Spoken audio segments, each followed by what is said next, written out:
Granica između Habsburške monarhije i Osmanske imperije nije bila samo granica dve carevine.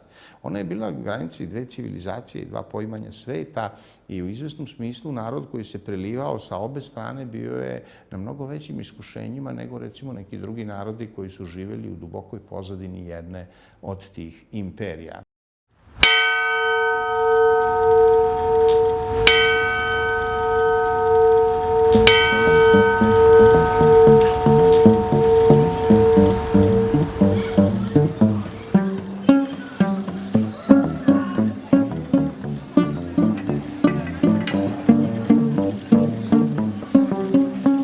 Privilegijama carskim mi smo rascijani, Rašani. To je naše ime.